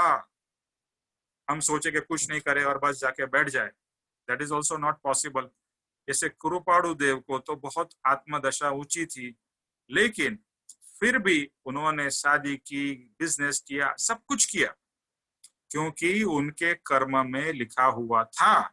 इसीलिए आपके कर्म में लिखा हुआ हो तो आपको 70 इयर्स में भी बिजनेस या जॉब करना पड़ेगा। और अगर आपके कर्म में नहीं हो तो 50 साल में भी आप रिटायर हो सकते हो। तो the fourth point is saying, ऐसा मत सोचो कि अरे मुझे तो कोई फल की तो आशा रखनी नहीं है, अगर मैं गेम खेलूं और जीतने की एक्सपेक्टेशन ही नहीं रखूं तो फिर मैं गेम ही क्यों खोलूं। नहीं, you play the game for itself, for the process of playing itself. क्योंकि आज तू खिलाड़ी बन गया है तो ऐसा नहीं बोल सकता है कि मैं नहीं खेलूंगा। खेलना तो पड़ेगा तुझे, वो तेरे ड्यूटी है या तेरा कर्म है। You will have to do it. अगर आप माता बने हो तो माता बन के ऐसा नहीं बोल सकते मैं मेरे बच्चे का ध्यान नहीं रखूंगा या रखूंगी। You have to.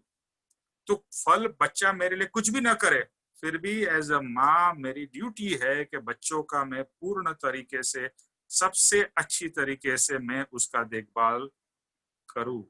तो फोर्थ पार्ट में कृष्ण भगवान कहते हैं ऐसा मत सोच कि मुझे कुछ नहीं मिलने वाला है, मुझे कोई अप्रिसिएशन भी नहीं मिलेगा तो फिर मैं ये सब क्यों करूं। जैसे एक म्यूजिशियन होता है, मैं बहुत से बार मैंने शायरी और मुशायरा सुना है, उसमें वही कहते हैं अगर अच्छा लगे तो दाद देना। वो आपने एक्सपेक्टेशन डाल दी, अरे अच्छा आप करोगे तो दाद अपने आप मिलेगी, लेकिन आप क्यों दाद मांग रहे हो। आप क्यों बोल रहे हो अच्छा लगे तो तालियां बजाना। No, don't. जो अच्छा शायर होता है वो शायरी करता है, लोगों को अच्छी लगेगी ही, अच्छी लगेगी तो प्रशंसा करेंगे, लेकिन प्रशंसा के लिए तुम शायरी कर रहे हो, गलत बात।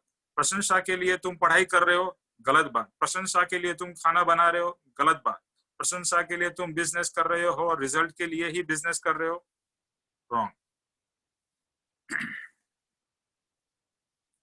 अभी एक भक्ति के रूप में राकेश भाई ने बहुत अच्छा बताया था कि अगर ये कर्म का साइंस लगता है कि थोड़ा ड्राई है, तो अभी भक्ति के रूप में अगर इसको देखे तो कैसा कहेंगे कि भगवान सब कर्म आपके लिए मैं करूंगा या कर रहा हूं, और जो मिलेगा वो आपका प्रसाद समझकर मैं एक्सेप्ट करूंगा। मैं जो भी करूंगा वो आपके कर्म, या ये जो कर्म करूंगा मैं आपके लिए करूंगा। मैं जो भी बिजनेस करूं वो भी आपके लिए, जो भी मैं खाना बनाऊं, जैसे बहुत से लोग करते हैं ना, खाना बना के पहले भगवान को धरते हैं और फिर खुद खाना खाते हैं, मंदिरों में भी ऐसा ही होता है। तो मैं एक दूसरा है भक्ति का, भक्ति के रूप से अगर हम देखें तो जो भी करो भगवान के लिए करो या आपके सदगुरु के लिए करो। मैं पुरुषार्थ कर रहा हूँ, भगवान आपके लिए कर रहा हूँ। मैं पढ़ाई कर रहा हूँ, भगवान आपके लिए कर रहा हूँ। मैं ये कर रहा हूँ, भगवान आपके लिए कर रहा हूँ। बस भगवान को, अगर आप कृष्ण भक्त है तो कृष्ण को फोकस में रख के कृष्ण भगवान मैं आपके लिए कर रहा हूँ। अगर आप कृपाणु देव को ज्यादा मान रहे हो तो कृपाणु देव मैं आपके लिए कर रहा हूँ। तो हर समय कृपाणु देव को लक्ष्य में रख के करो। तो क्या करोगे आप, भगवान सब कर्म में आपके लिए करूंगा या कर रहा हूं, और जो मिलेगा मैं आपका प्रसाद समझ के ले लूंगा। मतलब मुझे अगर मैंने कुछ भी काम किया और अच्छा फल मिला तो भगवान आपका प्रसाद है, बुरा फल मिला तो भगवान आपका प्रसाद है, कुछ नहीं मिला तो भी भगवान आपका है। तो जो देना है वो आपके हाथ में है, मेरे हाथ में नहीं है। और मेरा तो हाथ में है सिर्फ भक्ति करना। यानी भक्ति, यहाँ पर मैं सिर्फ भक्ति मतलब भजन की बात नहीं कर रही हूँ, भक्तिमय रहना, हर समय भक्तिमय रहना, भगवानमय रहना। हम काम भी करते हो, हम हमारा जॉब करते हो, अगर एक खेती करने वाला मजदूर है, वो खेती करने वाला भी खेती करे, वो भगवान भगवान का नाम लेकर और भगवान के लिए कर। हाँ शकुन बोलो।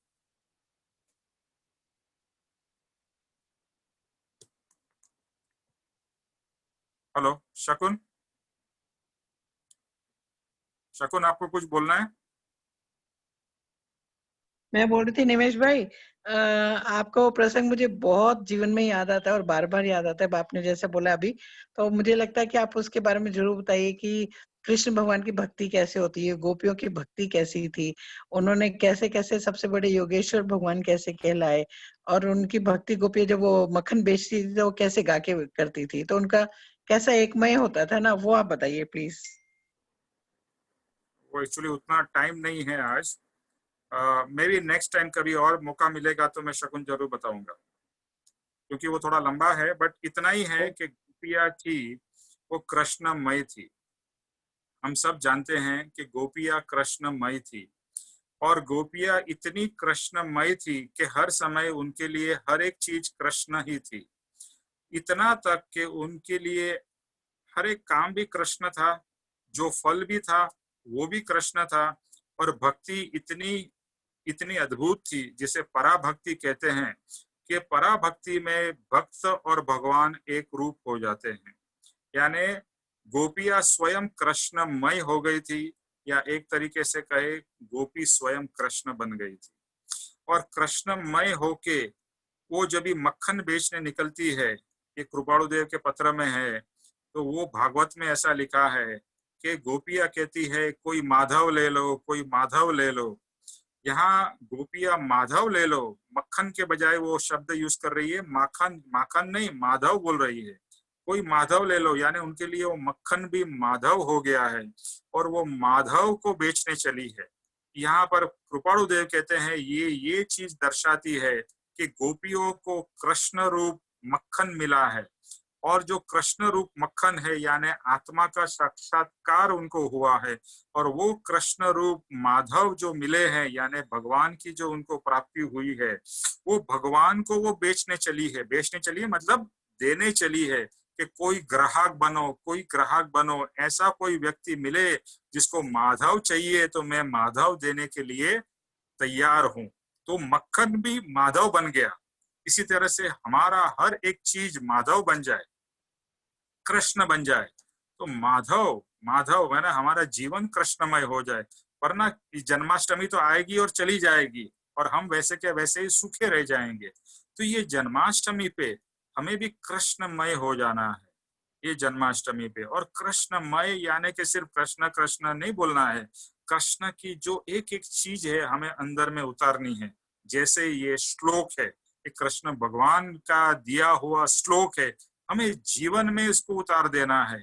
और इसके बाद में जो भी फल आएगा वो भगवान कृष्ण का है, मेरा नहीं है, क्योंकि मैंने तो कृष्ण के बताए हुए मार्ग पे चला हूँ।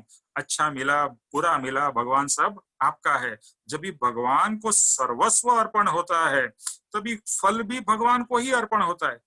मैं तो मजदूर हूँ, भगवान आपने बोला वैसे मैंने किया, फल मिला वो आपकी जिम्मेदारी है, मेरी जिम्मेदारी फल नहीं है। अच्छा मिला तो भी आपका, और फल से ही दृष्टि चली जाएगी। मेरा ये यहाँ पर कहना है कि फल से दृष्टि चली जाएगी। फल वो तो एक छोटी सी चीज है, जो पेड़ उग रहा है, जो बीज बोया है, उसमें से जो धीरे धीरे सिंचन हो रहा है, फिर फल आप पेड़ को बड़ा कर रहे हो, वही तो बहुत बड़ा कार्य है। एक फल मिलना वो तो बहुत छोटी चीज है, और हमारी पूरी दृष्टि फल पे आ गई है। ये पेड़ उगाने पे वो तो बात चली गई है, मतलब वहां पर फोकस नहीं रह गया है। और बस माधवमय हो जाए, कृष्णमय हो जाए, तो ये समझेंगे कि ये जन्माष्टमी हमारी सफल हुई। और एक चीज दूसरा राकेश भाई ने बताया कि हम भगवान के मंदिर में कुछ अर्पण कहते हैं। जैसे उन्होंने बताया कि किसी ने पेड़ा दिया, जैसे राकेश भाई को, या हम गुरुदेव को अर्पण करते हैं, तो गुरु को पेड़ा दिया तो गुरु क्या करते हैं, उस पेड़ा का से छोटा सा टुकड़ा वापस देते हैं। अभी आपने तो पूरा पेड़ा दिया, गुरु ने आपको एक टुकड़ा दिया, तो आप गुरु को ऐसा तो नहीं बोलते हो कि भाई पूरा पेड़ा मुझे वापस क्यों नहीं दिया, क्योंकि तूने तो पेड़ा गुरु को अर्पण कर दिया है। अभी गुरु जितना आपको देंगे बहुत ही खुशी खुशी, तो फिर वो पेड़ा आपका नहीं रहा है।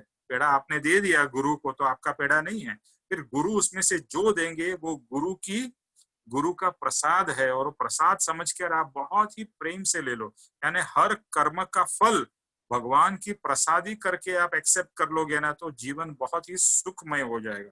और प्रसाद की इच्छा भी मत करो, प्रसाद की इच्छा, फल की इच्छा से मुक्त हो जाओ, एक्सपेक्टेशन से मुक्त हो जाओ, तो ओहो जीवन कैसा हो जाएगा, मतलब इतना इतना इतना सुखी हो जाएगा। और फिर आत्मा में ऑटोमेटिकली हो जाओगे। यहाँ कहते हैं कि जो समाधि होती है ना, सिर्फ आंख बंद करके समाधि नहीं होती है, खुली आंख से, ज्ञानी की तो खुली आंख से समाधि होती है, क्योंकि वो दो चीज उनके अंदर में हो गई है। एक तो डिटैचमेंट आ गया है, कोई चीज मेरी नहीं है, सब चीज भगवान की है या गुरु की है। मैं तो इस दुनिया में क्या आया था, कुछ नहीं लेके आया था, मुझे जो मिला है वो क्या भगवान आपकी देन है। अभी जो भी है मैं आपके बताए हुए मार्ग पे चल रहा हूँ। अगर हम गीता को फॉलो करते हैं या कृपाणु देव के आत्मसिद्धि को फॉलो करते हैं, तो फिर जो भी कर रहे हैं उनके बताए हुए मार्ग पे कर रहे हैं, और जो भी मिलेगा वो उनका ही है, मेरा तो कुछ है नहीं, क्योंकि उन्होंने बताया, मैंने वैसे किया, अच्छा फल मिला तो भगवान आपका है, बुरा मिला तो भी भगवान आपका है, मेरा तो कुछ नहीं है। मेरे तो सिर्फ आपको, जैसे कहते हैं ना, मेरे तो सिर्फ गिरधर गोपाल, दूसरों न कोई, ऐसा भाव में हम आ जाए। और बैक टू दिस श्लोक के what is in our hands, के do your best, rest leave it to God. भगवान के ऊपर सब समर्पण कर दो, सब समर्पण। तो अभी समय हो गया है, ये तो ऐसा है कि ये तो चलता ही जा सकता है, चलता ही जा सकता है। तो अभी एक होमवर्क हम लेंगे, और वो होमवर्क रहेगा कि आपके जीवन में, आपके स्वयं के जीवन में, जैसे आप जो भी करते हो, आप हाउसवाइफ हो, आप बिजनेस वुमन हो, आप जॉब करते हो, जो भी, हर कुछ ना कुछ तो करता ही है ना। तो जो भी कर रहे हो उसमें ये श्लोक, भगवान का ये श्लोक, कर्मण्येवाधिकारस्ते मा फलेषु कदाचन मा कर्म फल हेतु भ्रू ब्रह्मा ते संगोस्त्व कर्माणि। सॉरी, मैं संस्कृत तो अच्छी तरह जानता नहीं हूँ। तो बस ये श्लोक जो है और आज जो हमने इसके बारे में सुना है, इसका मेरे जीवन में किस तरह से मैं उपयोग करूंगा, वो हमारा होमवर्क रहेगा। और वो फ्राइडे को प्लीज कम एंड शेयर। किसी को कोई प्रश्न है, कोई पूछना चाहता है, या कोई, ऑब्वियसली हमारे गीता के एक्सपर्ट है स्वीटी जी, तो गीता जी आप, सॉरी गीता जी, स्वीटी जी भी गीता जी हो गई है, तो और गीता भी है यहाँ पर। तो आप लोग कुछ ऐड करना चाहते हो? कौन सा श्लोक नंबर कौन सा है गीता में? श्लोक नंबर 47, चैप्टर नंबर 2, दूसरा अध्याय का 47 श्लोक। तो स्वीटी जी और बाकी लोग कुछ ऐड करना चाहते हैं इस श्लोक के बारे में? आपके पास में भी बहुत कुछ जानकारी या ज्ञान है। स्वीटी जी। हाँ जी निमेश भाई, मतलब हमें जो भी कर्म करना है, मतलब आपका वीडियो ऑन कर दीजिए। तात्पर्य ये है जी कि जो भी हमें कर्म करना है वो हमें बुद्धि से करना है, टू यूज आवर इंटेलेक्ट। कि मतलब ये नहीं कि हम भावुक होके कर रहे हैं, कुछ भी कर दें, और रिजल्ट ओरिएंटेड तो नहीं हमें सोचना है कि उसका क्या रिजल्ट मिलेगा क्या नहीं। पर यस, इतना जरूर समझ में आए कि जो भी हम कर रहे हैं हमें अपना माइंड, अपना बुद्धि, अपना इंटेलेक्ट का जरूर इस्तेमाल करके वो कर्म करना है, नतीजा जैसा भी हो, और प्रसाद रूपी उसका रिजल्ट हमें स्वीकार करना है। एक्सेप्टेंस के अलावा इंसान के पास कुछ भी नहीं होता है सिवाय एक्सेप्टेंस के। और कैसे भी, चाहे आप रो के करो, चाहे हंस के करो, चाहे कैसे भी करो, पर बिसाइड्स एक्सेप्टेंस हमारे पास और कुछ भी नहीं है। So when you are performing any action, हमें जो भी क्रिया करते हैं या कर्म कर रहे हैं, जिस भी भाव से कर रहे हैं, भावुक होके सिर्फ नहीं करना है। भावुक होके तो हमारे भाव जोड़ के तो सिर्फ एक प्रभु की भक्ति करनी है, वो भी भाव, अच्छे भाव करके। वो भी हमें ये नहीं सोचना है कि मैं आज भक्ति कर रही हूँ या भजन कुछ भी कर रही हूँ, सुन रही हूँ, कि मेरा ये संसार अच्छा हो जाए, मेरे ये मिल जाए, मेरी फैमिली को वो मिल जाए। फिर तो आपकी भक्ति भी बिल्कुल ना भगवान को एक्सेप्टेबल होगी और ना आपके खुद को होगी।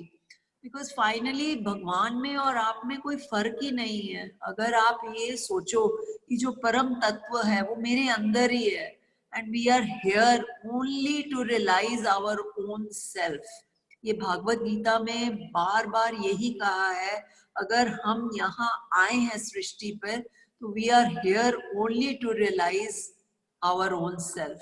ये प्रमाणिक रूप से किसी भी जिसने भी गीता लिखी है, सबसे पहले उनका उनके मतलब when they introduce, उनकी इंट्रोडक्शन में कुछ भी सब जगह वो यही कहते हैं कि जो भी हम कर्म करें सिर्फ हम अपनी आत्मा तत्व को रियलाइज करने के लिए करें, सेल्फ रियलाइजेशन के लिए करें, और इससे ऊपर कुछ भी नहीं है। और वही हम परम कृपालु देव से भी सीख रहे हैं। Maybe the ways the methods are the same, but finally the destination is just one. हमने अपने आप को रियलाइज करना है, that's it. Thank you, thank you. और कोई ऐड करना चाहता है, शेयर करना चाहता है इस श्लोक के ऊपर, या किसी को कोई प्रश्न है? निमेश भाई, होमवर्क क्या है? होमवर्क ये है कि ये जो श्लोक है, ये श्लोक का मीनिंग वगैरह अभी मैं वापस नहीं बोलूंगा, तो ये श्लोक मेरे जीवन में मैं किस तरह से इसको इम्प्लीमेंट करूंगा या कर सकता हूं, दैट इज द होमवर्क। मैं बिजनेस कर रहा हूं तो अब तक मैं इस तरह से कर रहा था, बट अभी ये समझ होने के बाद में मैं इस तरह से करूंगा। ओके और सिर्फ बोलना नहीं है, obviously then we have to practically put it in our business और आवर हाउस होल्ड वर्क, और बच्चे का देखभाल या जो भी हम हर कोई कुछ ना कुछ तो कर ही रहा है। वी हैव सम रिस्पॉन्सिबिलिटी, तो वो रिस्पॉन्सिबिलिटी हम किस तरह से करेंगे, कीपिंग दिस श्लोक in mind.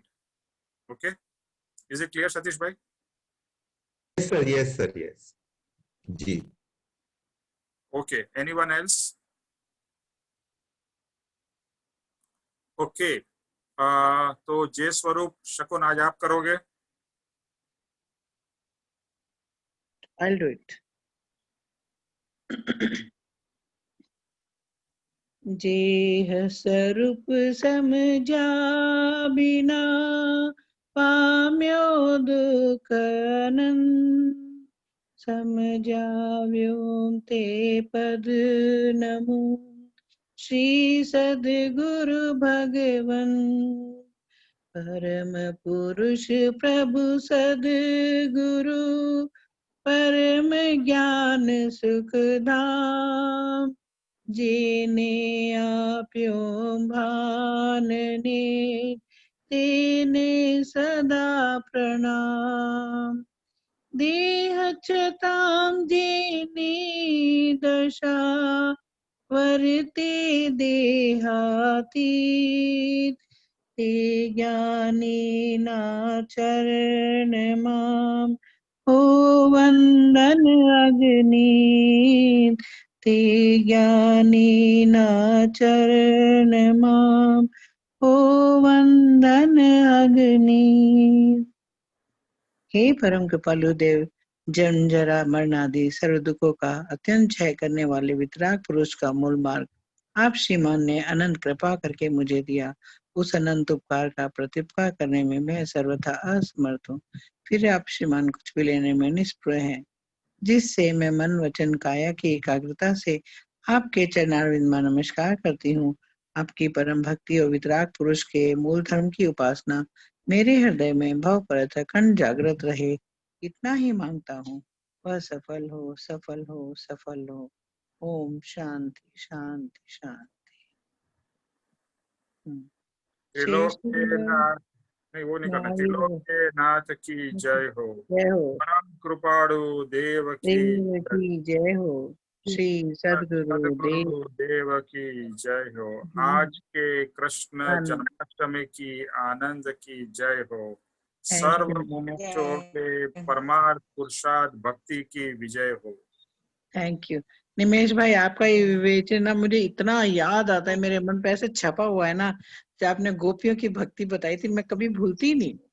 I really tell you, आपने जो इतना योगेश्वर और जो भक्ति बताई थी, वो आज तक ऐसा लगता है क्या अत्यंत सुंदर, ऐसा कोई बताया ही नहीं आज तक किसी ने मुझे, मतलब मैंने नहीं सुना, और मुझे इतना अच्छा लगता है ये वचन आपका, कभी भूलते ही नहीं हो। बहुत सारे वचन है जो मेरे कान में गूंजते रहते हैं आपके। Thank you so much. ये सब कृपाणु देव के वचन है, और मैं बस बोलते हैं ना, भगवान के वचन मेरे थ्रू आपको मिल रहे हैं और कुछ नहीं है। हाँ, अभी भी किताब में बहुत अच्छे अच्छे वचन पढ़ रहे थे। आप बोले जो बनना चाहता है उसे भगवान छोड़ते नहीं, और जो छूटना चाहता है उसे भगवान बांधते नहीं। ये आपके वचन है, मेरे पास लिखे हुए हैं। मेरा वचन नहीं है, कृपाणु देव का वचन है। मेरा कोई वचन नहीं है। Thank you Nimesh, but you are taking so much pain. I am so happy, thank you so much. आपका कैसे थैंक्स करेंगे ये नहीं मालूम है। धन्यवाद। Thank you. प्रोग्रेस वही हमारा सबका गोल। यस, पापा जी से मेरी बात हुई थी परसों। हाँ, उन्होंने बहुत अच्छा, उन्होंने मुझे बोला कि आप लोग जो अपने जीवन में करते हो, तो उसमें बोले कि आपके पास कभी कभी कठिनाई आती है, कभी कभी कोई गलत भी आपके साथ करके जाता है, पर उससे कई गुना ज्यादा लौट के आपके पास आता है। तो इसका आपको वो वेट नहीं करना है, चिंता नहीं करनी है कि हमारे पास कब आए।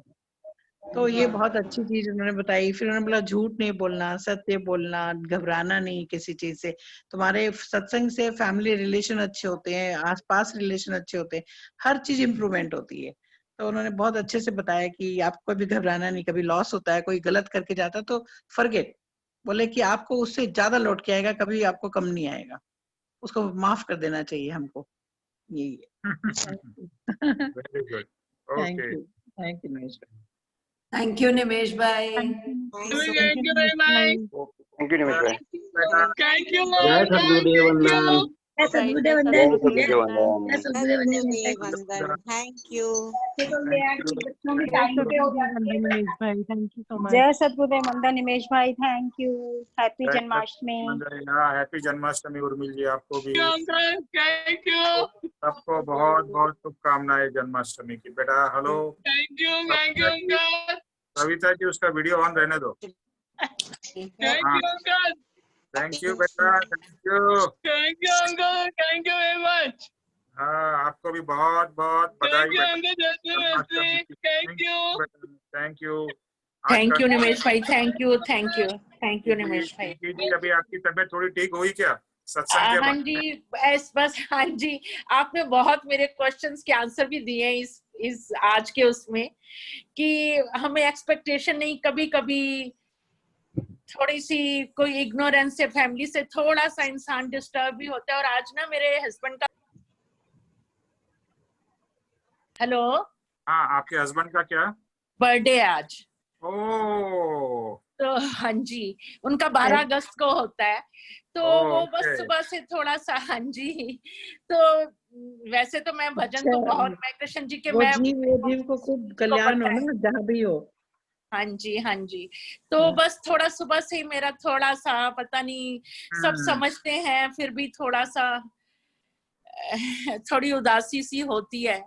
तो इस वजह से ना मेरा मन नहीं था किसी उसमें। आप तो सॉरी पर आज तो उनका जन्मदिन है, जन्मदिन तो आपको खुश होना चाहिए। नहीं, हाँ जी, हाँ जी। और तो अभी उनको जहाँ भी है उधर भी उनका जन्मदिन हो गया होगा ना? हाँ उधर जी, भी उनको बोलो कि उधर का भी जन्मदिन आप एंजॉय करना। हाँ जी, जिस दिन उनका देह छोड़ा ना, उधर में दूसरे जगह पे जन्मदिन हो गया। हाँ जी, हाँ जी, ना? हाँ जी।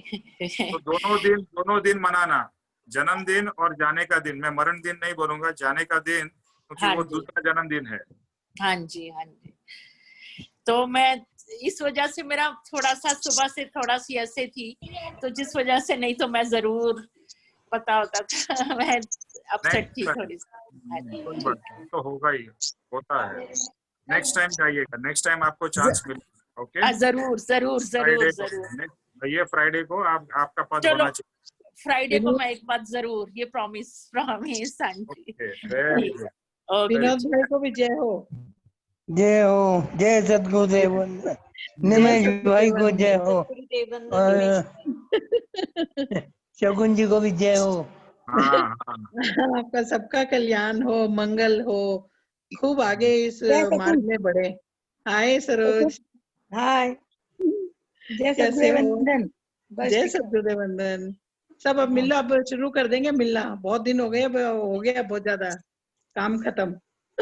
हाँ जूम पे मिले, अब ऐसे सामने आमने भी मिल लेंगे, ठीक है? एकदम। ओके, चलो सबको बाय बाय जय सतगुरुदेव बाय निमेश भाई। जी, बाय बाय। बाय। जय